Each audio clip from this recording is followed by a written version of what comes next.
Sir स्वागत छ यहाँलाई। धन्यवाद। निर्वाचनको मिति नजिकिएपछि यो संसदको विषय, संसदको कार्यकालको विषय निकै आलोचित बनिरहेछ। खास संसदको कार्यकाल चाहिँ कहिलेसम्म एक्ज्याक्ट? निर्वाचन आयोगले निर्वाचनको मिति तोक्न सिफारिस गर्दा 3 वटा आधारभूत कुराहरूलाई टेकेर यो सिफारिस गरेको थियो। पहिलो, अहिलेको प्रतिनिधि सभा र प्रदेश सभाको कार्यकाल 5 वर्ष रहने कुरा र त्यो 5 वर्षको गणनाको सन्दर्भमा प्रतिनिधि सभा सदस्य ऐन र प्रदेश सभा सदस्य ऐनमा लेखिएको बेहोरा। दोस्रो, नेपालको संविधानमा प्रतिनिधि सभा र प्रदेश सभाको निर्वाचनको मिति तय भएपछि जुन निर्वाचन कार्यक्रम हामी प्रकाशित गर्छौं त्यसमा सभामुख र उपसभामुख चाहिँ मनोनयन हुने अघिल्लो दिनसम्म मात्र रहन सक्नुहुनेछ भन्ने व्यवस्था। र तेस्रो, 74 सालको प्रतिनिधि सभाको निर्वाचन हुँदा संविधानमा नै 74 सालको माघ 7 गतेसम्म प्रतिनिधि सभाको कार्यकाल हुने, तर त्यो पुरा कार्यकाल नगर्दै त्योभन्दा अगाडि नै निर्वाचन भयो भने प्रतिनिधि सभा सदस्यको मनोनयन गर्ने अघिल्लो दिनसम्म मात्र यो व्यवस्थापिका संसदको कार्यकाल रहन्छ भनेर किटानीसाथ उल्लेख भएको विषयलाई आधार मानेर परामर्श दिएको। तदनुसार नै आउँदो मङ्सिर 4 गते निर्वाचन हुने गरी मिति तोकिएको।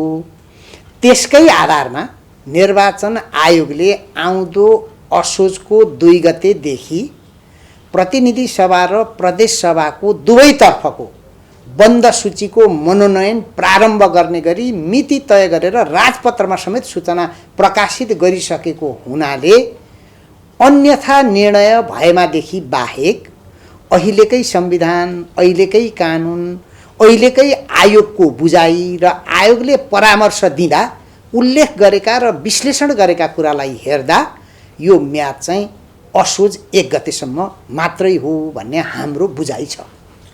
र म अरू समसामयिक विषय पनि जोड्न चाहे। निर्वाचन केन्द्रित रहेर यो निर्वाचनको लागि, आउँदो निर्वाचनको लागि मतपत्र छपाईको विषयमा, यो मतपत्रको लागि टेन्डर आह्वान गर्ने विषयमा विभिन्न अनियमितता भएको भन्ने विषयहरू बाहिर आएको छ। यसमा आएको स्पष्ट धारणा के हो? निर्वाचन आयोगले मतपत्र छपाई गर्ने काम नेपाल सरकारकै स्वामित्वमा रहेको जनक शिक्षा सामग्री केन्द्रमा आफूले उपलब्ध गराएका मेसिनहरू मार्फत नै सामान्य दर रेट लिएर नेगोसिएसनद्वारा गर्दै आएको र जति रकम उहाँहरूले माग गर्नुहुन्छ तदनुसार एउटा संवैधानिक निकायले अर्को सरकारी निकायलाई वित्तीय हस्तान्तरणको मार्फत रकम उपलब्ध गराउने भएको हुँदा यसमा कुनै ठेक्का पट्टा आदि इत्यादि गरिरहनु पर्ने अवस्था छैन, गरेका पनि छैनौँ।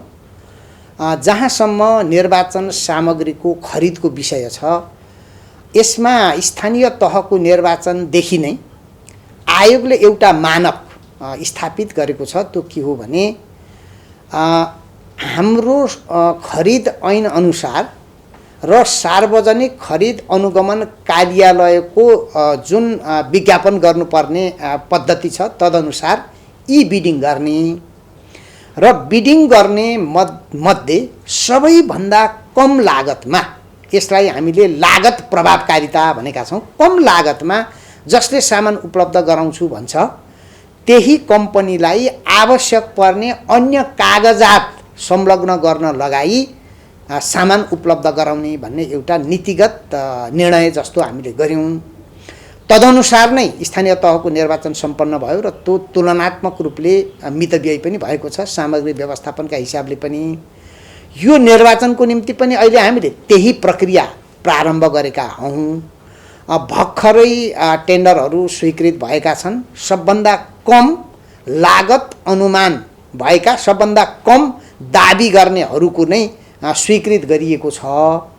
यसले गर्दा अब यो चाहिँ अरू खाले चाहिँ चलखेल हुन सक्ने सम्भावना आयोगले देखेको छैन। यदि कहीँ कतैबाट त्यस्तो किसिमको आशंका भएको छ, त्यस्तो देखिएको छ भने हामी एकदम निर्वाचनलाई गुणस्तरीय ढङ्गले सामग्रीको गुणस्तरीयताको पक्ष पनि छ, फेरि त्यो पनि हामी हेर्छौँ र कमभन्दा कम लागतमा सामग्री उपलब्ध गराएर निर्वाचनलाई सस्तो बनाउने अभियानमा छौँ। हामीबाट त्यस्तो गल्ती हुने छैन। र यो अहिलेको निर्वाचनमा इभिएम ल्याउने कुरा थियो, अस्थायी मतदानको रूपमा चाहिँ विभिन्न कैदीबन्दीहरूलाई, प्रवासी नेपाली नागरिकहरूलाई, वृद्ध विद्यालय र कर्मचारी निजामती कर्मचारीलाई पनि अस्थायी मतदान गर्ने व्यवस्था मिलाउने चाहिँ कुरा थियो। त्यो कुरा कति अब अहिले जहाँसम्म इभिएमको विषय छ, हामीले विभिन्न प्रयत्न गर्दा गर्दै पनि यो निर्वाचनमा हामीले इभिएमको प्रयोग गर्न नसक्ने कुरा निश्चित छ। यसको निम्ति आयोग दुखित पनि छ। जहाँसम्म अस्थायी मतदाता नावली तयार गरेर कर्मचारीहरू, सुरक्षा निकायमा रहेका व्यक्तिहरू, निर्वाचनको काममा खटिएका पदाधिकारी, कर्मचारी, अन्य व्यक्तित्वहरू, त्यस्तै गरेर यहाँले भने जस्तो कैदीबन्दीहरू र विशेष गरेर ज्येष्ठ नागरिकहरू, उहाँहरूलाई मतदान दिने सन्दर्भमा आयोगले प्रत्येक जिल्लामा यो मतदाता नावली सङ्कलन गर्नको निम्ति छुट्टै टिम तयार गर्ने, आयोगले अन्तिम मतदाता नावली प्रकाशित गरिसकेपछि त्यो एक्टिभ हुने र अहिले त्यसको निम्ति हामीले कार्यविधि स्वीकृत गर्ने क्रममा छौँ।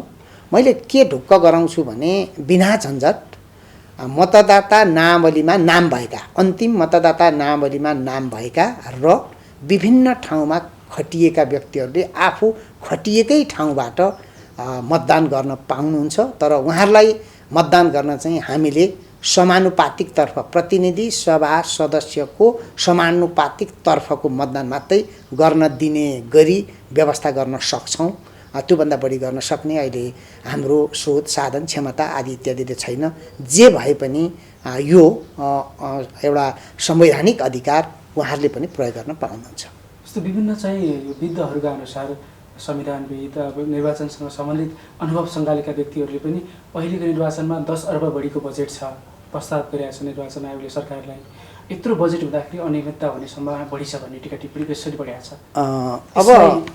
अब यसलाई मैले के भनौँ भने सबभन्दा पहिले हाम्रो बजेट पारदर्शी हुन्छ। मैले बजेटको अधिकांश अंश स्थानीय तहमा रहेर निर्वाचन अधिकृतको कार्यालय, निर्वाचन कार्यालयहरू, सुरक्षा निकायमा संलग्न भएर हाम्रो सुरक्षा समितिमा रहने मित्रहरू र विशेष गरेर निर्वाचनको दिन मतदानको कार्यमा खटिने झन्नै 3 लाख हाराहारी कर्मचारीहरूको दैनिक भ्रमण भत्ता तथा सुविधामा यसको अधिकांश रकम हामीले त्यसमा खर्च गर्छौँ। अब त्यसमा दुरुपयोगको कहाँ गुन्जायस हुन्छ, अब त्यो हामीले अनुमान मात्रै गरौँला, त्यो कुनै तथ्य सङ्गत विषय हुँदैन। एउटा कर्मचारीले प्राप्त गर्ने सुविधा, तलब, भत्ता, सुविधा लगायतका विषयहरू यसमा ठुलो सङ्ख्यामा हामीले खर्च गर्छौँ। एक। दोस्रो, हामी निर्वाचन सामग्रीमा हाम्रो दोस्रो रकम भनेको निर्वाचन सामग्रीमा खर्च हुन्छ। सामग्रीको कुरा मैले अघि नै पनि प्रष्ट पारिसकेँ। हामीले पारदर्शी ढङ्गले खुला प्रतिस्पर्धाद्वारा सामग्रीहरू खरिद गर्दछौँ। र तेस्रो भनेको हाम्रो अहिले खर्च हुने विषय भनेको मतपत्रमा पनि हाम्रो केही ठुलै रकम खर्च हुन्छ। कागज खरिद गर्नदेखि लिएर मतपत्र छपाई गर्ने विषय 8 करोडभन्दा बढी मतपत्र हामीले छपाएर पठाउनु पर्ने अवस्था हुन्छ। अब त्यो मैले अघि नै क्लियर गरिसकेको छु। र त्यसको ढुवानी गरेर लाने खर्च हुन्छ। ढुवानी पनि हामीले अत्यन्त पारदर्शी ढङ्गले प्रतिस्पर्धा गराएर र हेलिकप्टरकै प्रयोग गर्नु पर्यो भने पनि नेपाली सेनाको हेलिकप्टर र सिधै भुक्तानी गर्ने प्रणाली मार्फत नै गर्छौँ। यहाँले जिज्ञासा राख्नुभयो, राम्रो विषय पनि हो। त्योदेखि बाहेक निर्वाचन आयोगले गर्ने खर्चहरू भनेको रेडियो, टेलिभिजन अथवा अन्य विभिन्न चाहिँ आइटी सूचना प्रविधिलाई सुधार गर्नको निम्ति आवश्यक पर्ने न्यूनतम सामग्रीहरूको विषय हो। मूलभूत रूपमा खर्च यिनै शीर्षकहरूमा हुन्छन्, सबै पारदर्शी ढङ्गले हुन्छन्। यो सबै खर्च भइसकेपछि निर्वाचन आयोगले यो पल्टदेखि त निर्वाचन सम्पन्न भएको 1 महिनाभित्रमा सबै खर्च सार्वजनिक गर्ने पत्रकार सम्मेलन मार्फत नै भनेको छ। त्यसकारण यो भर्खर प्रारम्भ भएको अवस्थामा शङ्का उपशङ्का गर्नुभन्दा पनि खबरदारी गर्ने, निगरानी गर्ने र कहीँ कतै कमी कमजोरी त्रुटि देखियो, शङ्का भयो भने यहाँहरू सबैले सहयोग गरिदिनु भयो भने हामी साँच्चै नै निर्वाचन स्वच्छ, स्वतन्त्र, निष्पक्ष, पारदर्शी, मितव्ययी मात्रै भएको होइन, निर्वाचन खर्चको स्वच्छतामा पनि कुनै प्रश्न नउठ्ने गरी काम भएको छ भन्ने प्रमाणित गर्न चाहन्छौँ। हामी तदनुसार हामी सहयोगको अपेक्षा गर्छौँ। अर्को एउटा महत्त्वपूर्ण प्रसङ्ग के छ भने तपाईँ त यो निर्वाचनको विषयमा प्रमुख आयुक्त, निर्वाचन आयुक्तको हैसियतबाट पनि एकदम स्पष्ट आफ्नो अभिव्यक्ति राख्ने व्यक्ति हुनुहुन्छ, नघुमाइकन नबटारिकन सिधा आफ्नो कुरा राख्नुहुन्छ। एउटा गजबको प्रसङ्ग के छ भने नेपालमा निर्वाचनको प्र्याक्टिस यति लामो वर्षदेखि भइसकेको छ, तर पनि निर्वाचन सुरक्षित नहुने, अलिकति वितमय नहुने, पछिल्लो स्थानीय तहको निर्वाचनमै नै यो निर्वाचन मतदान केन्द्रको बुथ कब्जा हुने, मतपेटिका बोकेर हिँड्ने लगायत यावत गतिविधिहरू भइरहेका छन्, जसले चाहिँ स्वच्छ निर्वाचनलाई चाहिँ निकै हानि नोक्सानी पुर्याइरहेको छ। यो चाहिँ किन यो आयोगको कमजोरी हुन नसकेको कि राजनीतिक चलखेलको कारणले कि के हो यसमा तपाईँको जुन बानी छ स्पष्ट बोल्ने त्यो सिधा म यसमा पनि यहाँलाई धन्यवाद दिन चाहन्छु। वास्तवमा निर्वाचनको स्वच्छता भनेको, निष्पक्षता भनेको मत कलेक्सन गरेर, मतगणना गरेर नतिजा निकाल्नु मात्रै होइन। हरेक मतदाताले, हरेक उम्मेदवारले, हरेक पर्यवेक्षकले र अन्तर्राष्ट्रिय जगतले समेत त्यो देशको निर्वाचन साँच्चै नै स्वतन्त्र र निष्पक्ष भएको छ भनेर अनुभूत गर्ने अवस्था सिर्जना गर्ने हो। अझ हरेक कुनै पनि निर्वाचन हरेक सबैले त जित्ने सम्भावना हुँदैन। जो विजयी हुन्छ, विजयीलाई पराजित हुने मान्छेले साँच्चै नै स्वतन्त्र निर्वाचन भयो, स्वच्छ निर्वाचन भयो र तपाईँले जितेकोमा म गर्व गर्दछु, खुसी छु भन्ने अवस्था सिर्जना गर्ने हो। यो भयो भने मात्रै निर्वाचनको स्वच्छता कायम हुन्छ। तर निर्वाचन आयोग यहाँ छ, हाम्रो 5 जनाको टिम, हामीले भनि पनि राखेका छौँ। यो मात्रै होइन, आचार संहिता उल्लङ्घनका घटना पनि हुने गर्दछन्, त्यसले पनि त स्वच्छतामा असर पुर्याउँछ। र हामीसँग निर्वाचनमा खट्ने भनेको, मैले राजनीतिक दल र उम्मेदवार बाहेक हामीसँगै निर्वाचनमा खट्ने भनेको 5 लाख हाराहारी सुरक्षाकर्मी, कर्मचारी र स्वयंसेवकहरू खट्नुहुन्छ। कुनै एकजनाको गल्तीले पनि निर्वाचनको स्वच्छतामा असर पुर्याउँछ। त्यसमा पनि हामी कहाँ एउटा अलिकति गजबको संस्कार के अझै पनि बाँकी छ भने निर्वाचन मैले जसरी पनि जित्नु पर्दछ। अझ ठाडो भाषामा भन्ने हो भने साम दाम दण्ड भेद सबै अवलम्बन गरेर पनि निर्वाचन जित्नुपर्छ भन्ने मानसिकता, त्यसको उपज, त्यो मानसिकतालाई परास्त गर्न सक्ने गरी हाम्रो सुरक्षा एवं अन्य बन्दोबस्त हुन नसकेको अवस्था। र तेस्रो, यसले मैले अलि दुःखका साथ भन्नुपर्दछ, अझै पनि राजनीतिक दलहरूमा, उम्मेदवारहरूमा आफ्ना कार्यकर्ताहरूलाई सक्छौ भने अलिकति धाँधली गरेर, सक्दैनौ भने बुथै कब्जा गर अथवा मतपत्र र मतदानका सामग्रीहरू लुटपाट पार भन्ने किसिमको, त्यो किसिमको ओरिएन्टेसन मैले त किन भनिराखेको छु भने यदि त्यस्तो ओरिएन्टेसन नहुनु हो भने र त्यस्ता कार्यकर्ता, शुभचिन्तकलाई ती दलले पनि कारबाही गर्ने प्रणाली हुनु हो भने अलिकति फरक हुन्थ्यो होला। यस्ता कुराहरूले पनि कहीँ बिथोलिएका छन्, त्यो स्थिति हो। यो सङ्ख्या घट्दै चाहिँ छ। जस्तो विगतका निर्वाचनहरूमा 500 ठाउँमा पुनः निर्वाचन गर्नुपर्ने अवस्था हुन्थ्यो भने अहिले त्यो घटेर 80-85 ठाउँतिर घटेको छ। तर स्वच्छता भनेको एक ठाउँ पनि पुनः निर्वाचन गर्नुपर्ने अवस्था नहुनुपर्ने स्थिति सिर्जना हुनुपर्दछ। मैले एक ठाउँमा पनि तलमाथि भयो भने त्यो क्वेसनेबल हुन्छ भन्छु। यो घटेर म खुसी व्यक्त गरिराखेको छैन, कहीँ पनि त्यो अवस्था सिर्जना हुनु हुँदैन। यसको लागि तपाईहरुको पनि चासो र चिन्ता र हाम्रो पनि हो। अहिले चाहिँ अब यो निर्वाचनलाई लक्षित गरेर अहिले हामीले अलिकति फरक ढङ्गको सुरक्षा योजना, प्रत्येक मतदान स्थल स्तरीय सुरक्षा योजना, त्यसलाई पनि त्यहाँको संवेदनशीलतालाई अध्ययन गरेर तदनुसारको बन्दोबस्त सुरक्षाकर्मीको, त्यसपछि प्रदेश को प्रत्यक्षतर्फको निर्वाचन स्थल जुन प्रदेश निर्वाचन क्षेत्र स्तरको सुरक्षा योजना, प्रतिनिधि सभा सदस्य स्तरको सुरक्षा योजना, जिल्ला स्तरको सुरक्षा योजना, प्रदेश स्तरको सुरक्षा योजना र केन्द्रीय सुरक्षा योजना र आयोगको नेतृत्वमा कार्यान्वयन गर्ने गरी र त्यसलाई चाहिँ मोनिटर गर्ने गरी एकीकृत केन्द्रीय सुरक्षा योजना भनेर हामीले यो 6 तहका सुरक्षा योजनाको कल्पना गरेका छौँ, तदनुसार तयार भइराखेको अवस्था छ। म फेरि पनि म अनुरोध गर्दछु सम्पूर्ण सुरक्षाकर्मी साथीहरूलाई जो खटिनु भएको छ, तपाईहरुलाई हामी एकदमै सम्मान गर्दछौँ। तपाईहरुको मेहनतले, तपाईहरुको प्रयासले नै निर्वाचन सम्पन्न हुने हो। सम्पूर्ण कर्मचारी साथीहरू, तपाईहरुले पनि अहिले आफ्नो विवेकलाई, इमानदारितालाई कायम गरिदिनुस् र निर्वाचनको इन्टिग्रिटी कायम गर्न सकिएन भने, मैले अघि पनि भने, निर्वाचन भनेको हारजितको खेल मात्रै होइन। यसले त लोकतन्त्र र हाम्रो यो चाहिँ सङ्घीय लोकतान्त्रिक गणतन्त्रलाई स्थापित गर्ने, मजबुत बनाउने, संस्थागत गर्ने यो अवसर हो। यो अवसरको रूपमा सबैले बुझ्न सकियो र तदनुसार गर्न सकियो भने निर्वाचनको स्वच्छता कायम हुन्छ।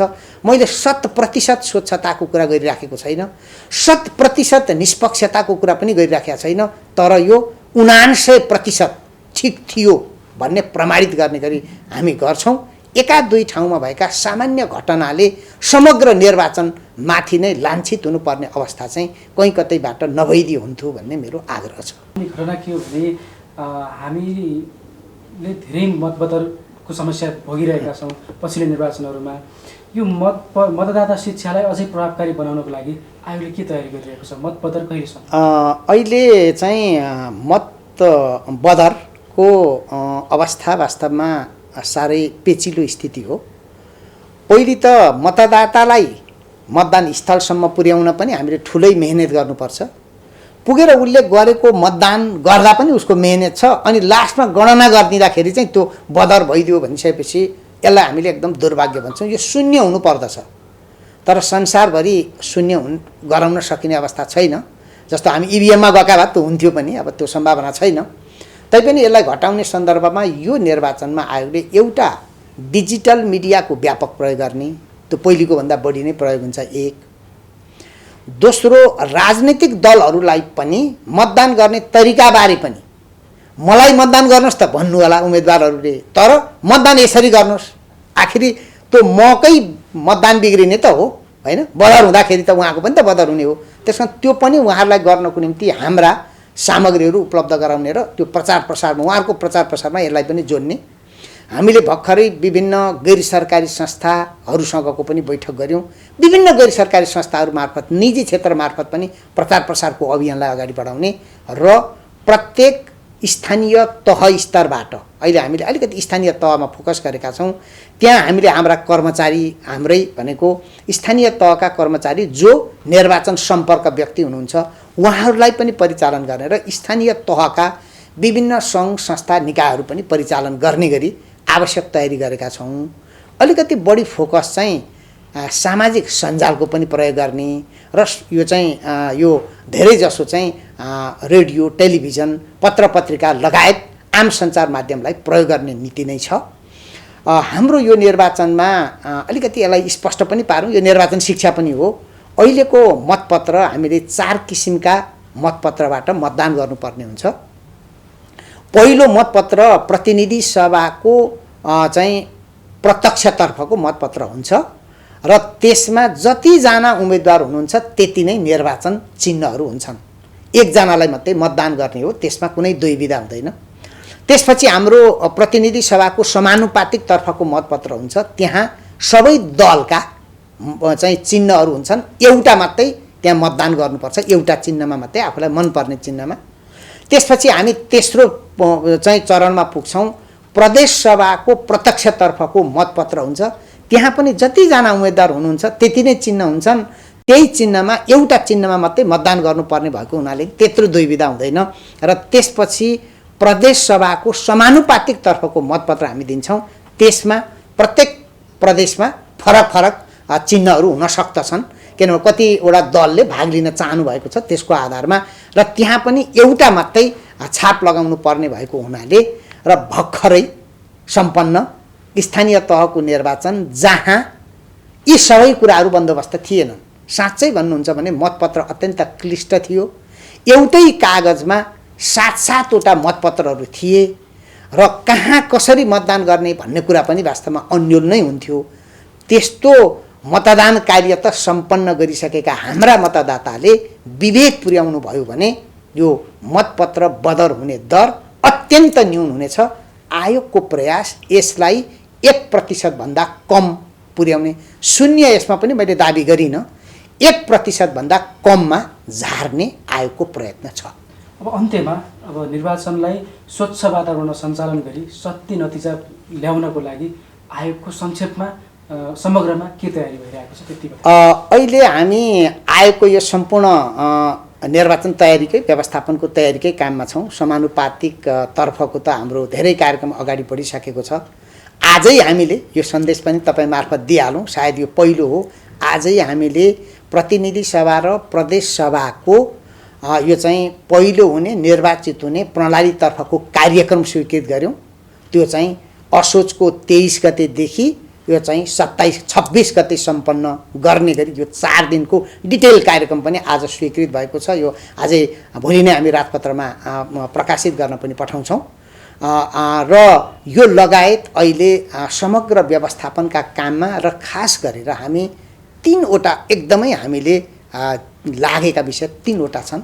पहिलो, स्थानीय तहको निर्वाचनमा जुन जुन ठाउँमा जे समस्या र चुनौती र अप्ठ्यारा आएका थिए त्यसलाई हल गरेर यो निर्वाचनमा त्यसलाई दोहोरिन नदिने एउटा हाम्रो प्रयत्न छ। दोस्रो, सामाजिक सञ्जालको आवश्यकता पनि छ र त्यसको दुरुपयोग हुन सक्ने खतरा पनि छ।